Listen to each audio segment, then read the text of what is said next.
Hi, everyone. It's E-Day. Election. Did you remember to vote? Maybe some of you on the East Coast are still, maybe you're still tied up, not yet free to vote. The polls are open till late. There's my vote with the uterine T. Don't forget, this is the big day. That's why you vote early. That's why you vote by mail. I mean, if you're busy or you have some kind of hang up with being out and about or lines. I mean, a lot of people in California, permanent vote by mail voter.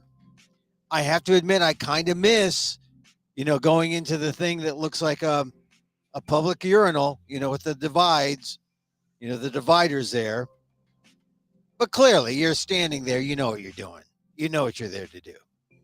So welcome to Election Day. Kind of sacred in American democracy, because if this was an election under Vladimir Putin or famously Saddam Hussein, can you believe this? He never lost an election, Saddam Hussein. He always won. Imagine that. And there must be some Trumpsters who say, God, $10 billion spent on campaign ads. We could save a lot of money just by saying, hey, I'm the winner. Tough luck. You don't like it, lump it. Right? But then we wouldn't be a democracy. I mean, there's the catch, right? We wouldn't be we would be anything but a democracy. We would be the kind of banana republic that Donald Trump projects onto people. Oh, they're turning us into a banana republic. We're a banana republic. We're not eating bananas. We're eating dogs and cats. I mean, that's the real problem with the Trumpsters, because in some ways it would be the height of efficiency to say, oh, we don't need a vote anymore because I'm the permanent president for life. Hey, we'll see. We'll see what happens, right? I mean, that's sort of the big phrase. Well, we'll see what happens. And on the Harris side, everyone is cautiously optimistic about what will happen today. Welcome to Election Day. Emil, Amok's Takeout, my takes on all things considerable. We're here Monday through Friday just to give you a little taste about my sense of what's going on in the world. You can pick this up on YouTube at Emil Amok 1. Thank you for being there. You might be picking this up on Twitter or X at Emil Amok. Thank you very much for being there. Facebook. Oh, I'm on Facebook at Emil Amok, Emil Guillermo. My name, and also Emil Guillermo Media. And I'm also on, Facebook. I'm not on Instagram, but I'm on YouTube at Emil Amok 1. At Emil Amok 1. So that's where you get this. And then we put it on Patreon. If you missed it, you don't get it live, you get it recorded. Patreon, patreon.com/Emil Amok. Last night on election eve, I was at the Marsh doing I had a few election comments, but doing my story called Trans Dad, people who were there. And there was, I would say, a sizable crowd compared to paramecia. I mean, paramecia is more than a pear. It's like microscopic. It's huge, though. Single cell animals. We had fully celled animals last night. So we had a good crowd compared to a paramecium type of crowd. But they were appreciative. They laughed, and they enjoyed the story. Thank you to all those who did come. Once again, the Marsh, the Monday Night Marsh, it's over 2 weeks. So I did a show on November 4th. I'm doing it again November 18th at the Marsh, 1062 Valencia Street in San Francisco. Go to the slash Monday night marsh stream and get your tickets for the 18th. And check out the show. It's going to be different, because I'll have between November 5th today and the 17th or 18th to deliver a show on the 18th. So a lot can happen between now and then. I don't know what. An old buddy from the solo ranks, Kat Meltzer was with me last night. She was performing also by surprise. I didn't expect her, but she said, "Hey, the other people canceled. I'm here." And it was fun. I don't know if she's going to be there again next time, but maybe. But anyway, it's me, some other folks, and it's a good bit of theater. It's a good bit of theater on a Monday night. So the next time, November 18th, Emil Amok, my trans dad story that I tell in an Emil Amok monologue fashion. Storytelling. You don't want to miss it. Intimate, personal, funny, and revealing.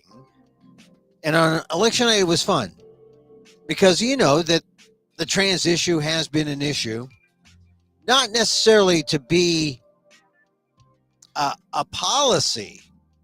I mean, I know some people want to make it a policy to be discriminatory against trans people, but it's more a function of trying to get an issue that polarizes people to get people to vote for Donald Trump, which is really surprising or not surprising because he is the hate candidate. He is the discrimination candidate. He is the candidate who's the polarizing, othering candidate. Donald Trump is. And nothing like trans people to split up that mound of American voter that you need to split up. It's sort of like fracking. You got to go in there and you got to break it all up.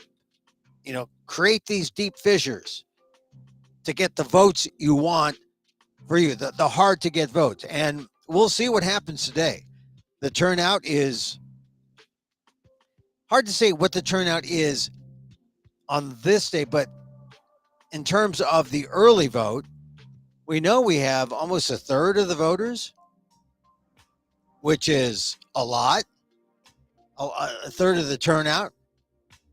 We have some examination of the early ballots, and it shows something like 1.4 million women, more than men, voted. That is a significant number if you're looking at the gender gap. Because if you're looking at the gender gap, the women are going to save America. The women are going to, this is Betsy Ross, this is Florence Nightingale's revenge, right? They're going to come back from the dead, lead the charge. This is, Susan B. Anthony's revenge. To come back, lead the charge, and say,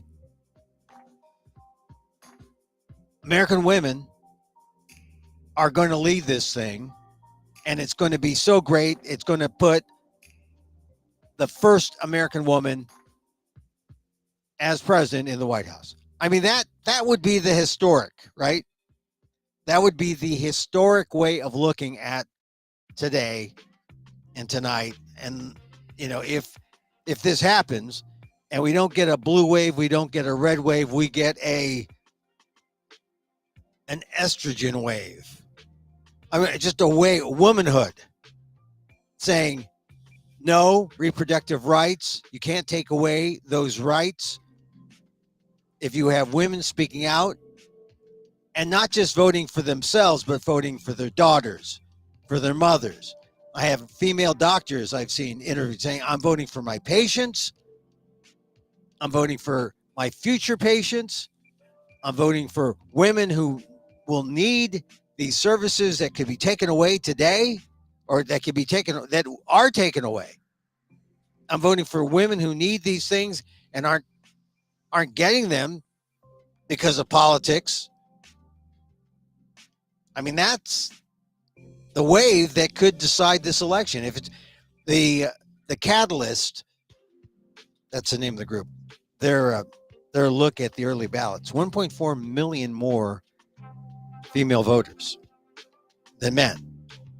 It could mean the difference. You add that total with the observations from the Iowa poll taken by the Des Moines Register that gave Kamala Harris like a 3-point bump instead of saying the race is tied like 1 to 1.5 points apart. That 3-point bump in the Iowa poll is significant because in their models, they may have oversampled women, but they may have picked the sample that will get at the truth. You know, polls are limited as to their sampling. You know, who do they sample? Not just how large it is, but who. Some polls have a model that have more women, more Democrats, more Republicans. It just depends on what they think is the voting model. This voting model in Iowa was more women, more senior women, and maybe that's the explanation why Kamala Harris got +3. But a lot of people are feeling good about that. They're feeling good about the gender gap. They're feeling good about women putting Kamala Harris on top. I don't know. I mean, the beauty about polling is it's random. It's also a snapshot in time. What will happen today? What happens tonight when they start counting? The poll that counts. So we'll see. I talked a little about it last night on my show and the show at the Marsh, but I also, talked about it in yesterday's show, number 780. And I don't know. I think it's so close. And if you go by margin of error, you could be most optimistic and say, yeah, let's go with that high margin of error. Could be a landslide. I mean, there's like at least a 60% chance of some kind of landslide for Harris or for either one based on some probability figures I saw reported. But if you go on the negative, on the minus side of the margin of error, then it's really tight. It's like ridiculously tight. So who's going to make the difference? And I think it'll be people on the margins who are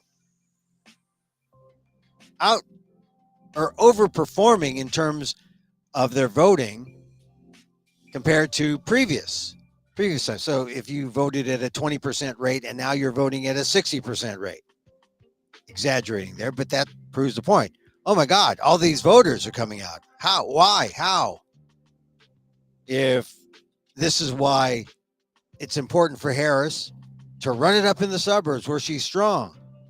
If she does that more than Trump runs it up in the suburban and rural areas where he's strong, then that's the margin. That's the difference between victory and defeat. So I know that right now a lot of people are looking at the Puerto Ricans because of that Madison Square Garden debacle, I guess is now the common word for that hate rally that Trump staged a week ago last Sunday. And Tony Hinchcliffe, the comedian, I mean, a lot of people don't want to mention him. They say the comedians insult. But, he's a comedian. And he probably deserves to be mentioned. I mean, I think he thought he was just making a joke, but he wasn't at a comedy show. He was at a political rally. And unfortunately, other people's insults were more lame than his when he called Puerto Rican an island of garbage. But now, look what's happened. People look at marginal groups that are out there who can make a difference. If Puerto Ricans voted at a 10% rate and now they vote at an 80% rate, there it is. That's a margin of a margin of victory. Those numbers, by the way, I'm just showing the overvoting because of anger, what that might mean to the final results. I know that in Nevada isn't even a swing state that anyone's cared. I mean, people care about Nevada because it's an alternative route to victory. Here's the thing: Wisconsin, Michigan, Pennsylvania, those three states, the blue wall states. Whoever wins Pennsylvania wins it all. But the Democrats are hoping they win Wisconsin, Michigan, and Pennsylvania. All three. If they do that, the Democrats, Kamala Harris, win. That's it. Now, if they lose Pennsylvania, then they have to go this alternate route. And Harris has the alternate route, but not Trump. Trump needs to win Pennsylvania. If he loses Pennsylvania, he has no alternate route. He must win Pennsylvania. But as far as Harris goes, the alternate route for her is North Carolina, Georgia, Arizona, Nevada. And, we call this show WDAAT, what does an Asian American think? Asian Americans are most prominent among the swing states in Nevada. That's where the most AAPI are, according to AAPI data. I mean, other states have Asian Americans, certainly. Georgia, North Carolina, Pennsylvania, certainly. Michigan, Wisconsin. But Nevada has most. And the number one group of Asian Americans in Nevada are the Filipinos. And the Filipinos are strange because people don't know what to do with them. They say, oh, you got a last name like Guillermo, so you must be Spanish. No, not. You must be Hispanic. No, I'm Aspanic, if anything. They don't know. And they say, well, you don't speak in language, although some do, recent immigrants. But most Filipinos speak English because that's what they teach. That's the language they teach in the Philippines. So this has always haunted the Filipinos. That, number one, are you Spanish? I can't tell you the number of LULAC flyers I get. Latin group. And, if they can't find us, they see a name like Guillermo and they say, oh, that must be a Latin name. They miss us entirely. So they don't know what to do with Filipinos. They can't find us. They can't differentiate us. They just ignore us and they say, oh, you're going to be covered by the English focused campaign. And then we get left out. Filipinos, homogenized. They think we're white. And yet there's a lot of Filipinos who still speak, they're late immigrants, 80s, 2010s, 2020s even. They still speak Philippine languages, Tagalog mostly. That's one of the official languages in some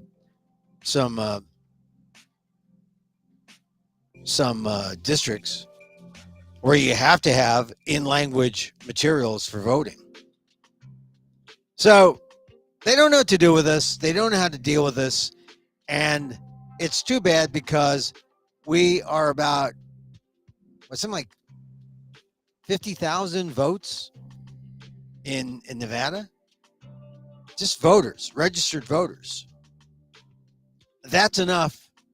If there was turnout, that's enough to make a difference. That's the key. Turnout on election day. Turnout. For as long as I've been talking about elections for a long time now, and not just 20 minutes, but turnout. It's always turnout. Turnout. How do you get people to turn out? Because a lot of people are what they call the low propensity voter. They might check it out and then they leave.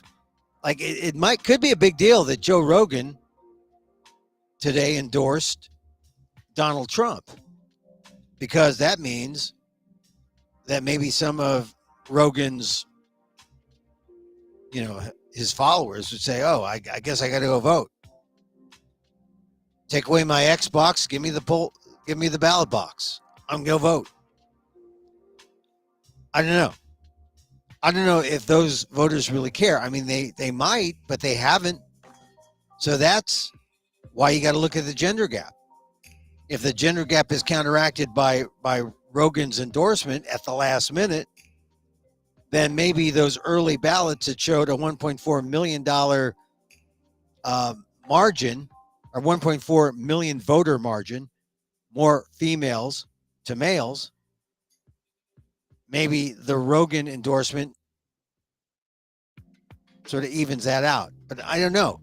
There's a lot of people out there rooting for the gender gap because, and I think it's clear to see the gender gap is there because of the Dobbs decision that reversed Roe v. Wade. That's important.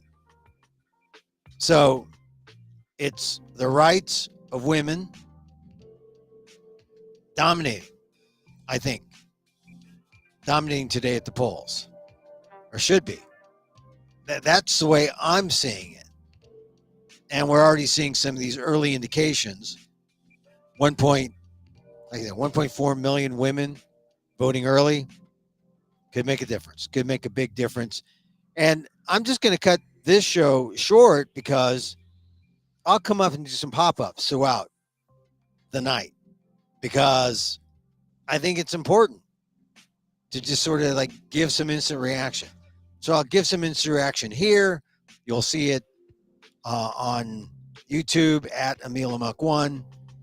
And you look at my latest column where I talk about that Filipino phenomenon in Nevada that, makes Filipinos really so easily ignored again. I mean, there's some signs that, maybe they're recognizing Filipinos. I mean, it's significant because the Filipinos,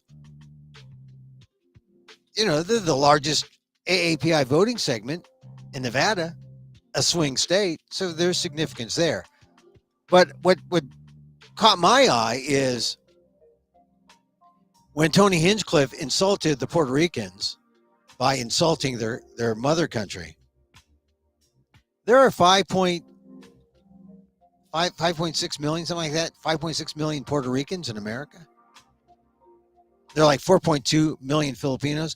But the 5.6 million Puerto Ricans, those who are registered to vote, people are looking at them as a swing vote. That's leverage, that's power, and that's something that Filipinos have never had, have never really had. Not even during the Marcos period, not even during, the Cory Aquino period. And now we're into a new generation to see if the Filipinos can muster something. Read my column on theinquirer.net about that. Theinquirer.net, which is the Philippine diaspora news site for Filipinos all over the world. But it's true. I mean, I heard a phrase that was used in reference to the Puerto Ricans over the last 10 days because of that joke at Madison Square Garden. And people talked about, oh, you guys woke the sleeping giant, and the sleeping giant was the Puerto Ricans.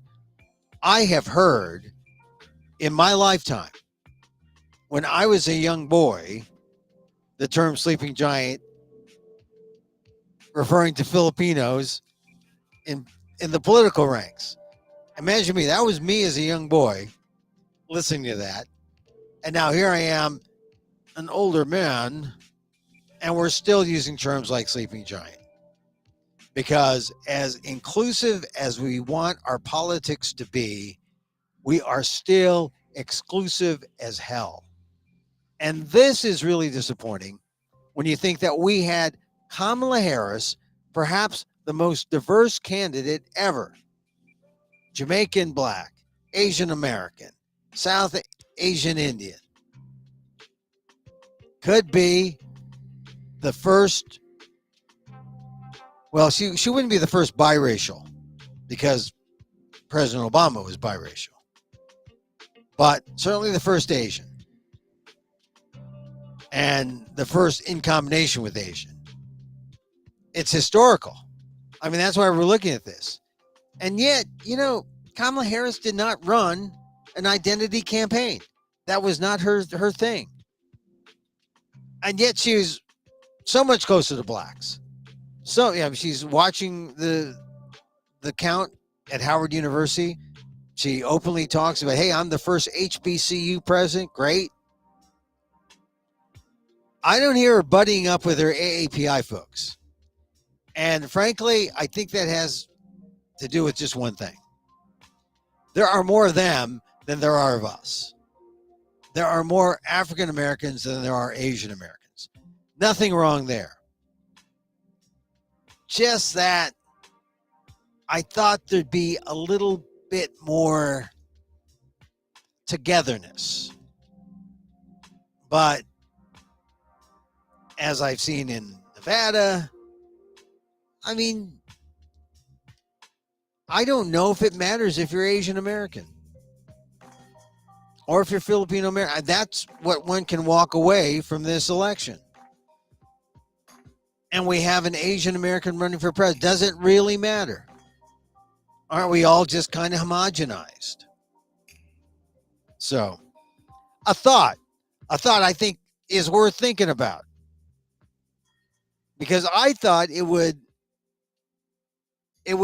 kind of energize identity politics, the Kamala Harris candidacy. Instead, I don't think we've seen that. And yet we still have a good shot at having the first African American, first Asian American, first female president ever in United States history. If you're wondering about, well, why is it so historic? Well, this is the historical part here. If she were white, people would just say, oh, the first female vote. It's complicated with her being African American and Asian American too. It's almost like she is totally all diversity. And it's so close. And the fact that it's so close, Republicans look at these numbers, or they look at the issues, the border, inflation, the economy, and they say, oh, Republicans should be cleaning up. But they're not, because they have the wrong candidate. That's why Kamala Harris is rising. Can she rise over expectations? That's the big question. Meanwhile, Democrats, they look at what Donald Trump says and they say, we should be winning. We got this stupid, racist, othering candidate. We should be beating him, by leaps and bounds, and yet it's tied. So there's frustration on both sides. And why is there frustration on both sides? Because I think a lot of people are lying to exit polls. I think a lot of people don't want to say where they stand. A lot of people don't want to go public. I've seen too many people say, oh, I don't like either candidate. They do, but they don't want to stay. They don't want to publicly state. And that may be the thing that is a takeaway from this election.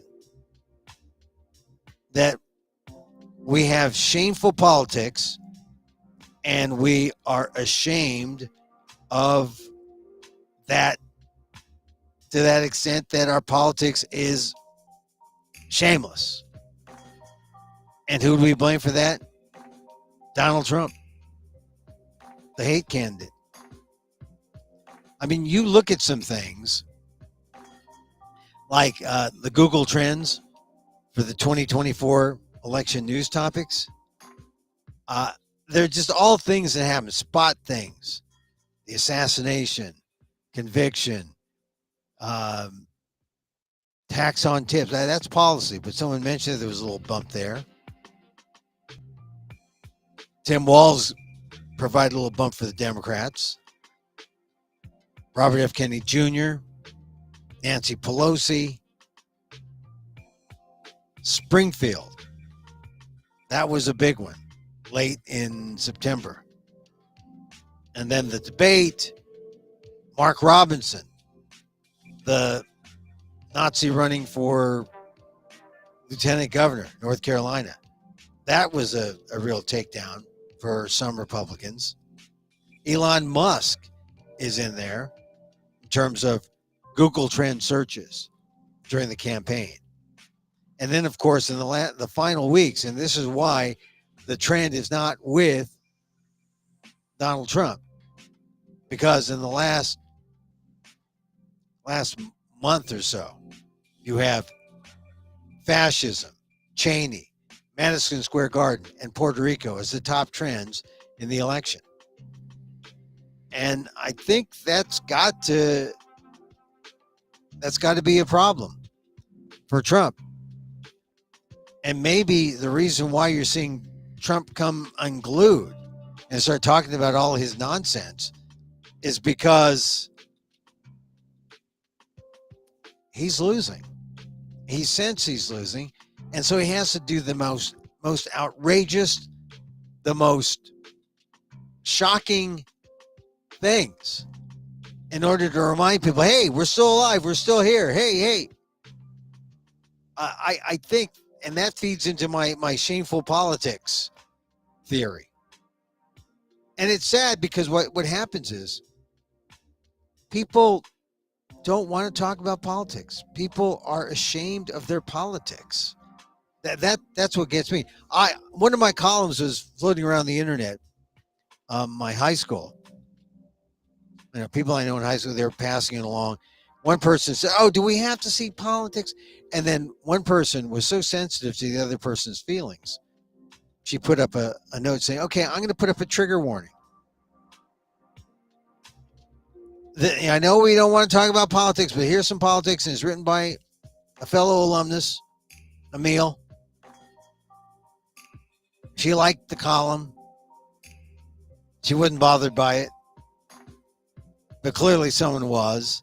And I don't know what that really says, except that people are ashamed of their democracy. They're ashamed of their politics. They're ashamed to speak out because they know that speaking out would get them the wrath of people on the internet, get them the wrath of local people. They just don't want to deal with it. That's how polarized, that's how potentially violent things have become.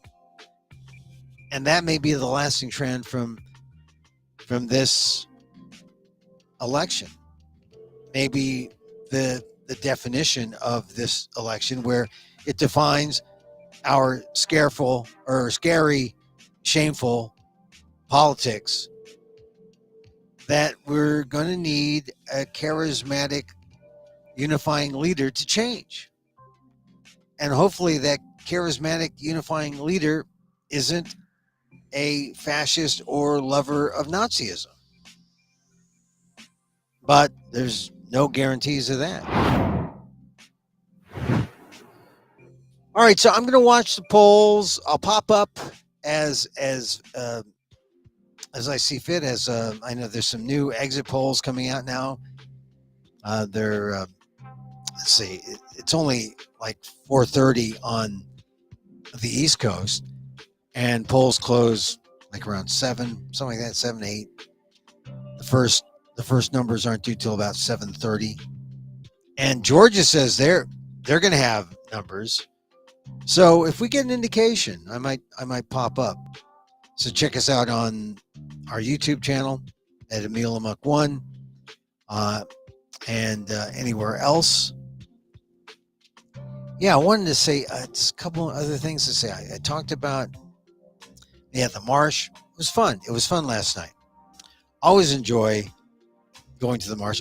There again on November 18th. Similar show. It's probably going to be slightly different because a lot's happened between today and when I do the show next on the 18th. But check that out. What else? I guess that's it. I'm just surprised that I think that the women will be enough to give the election to Harris. That's my feeling. I just don't know how much within the margin of error, we go. I saw some other things that said, let's see.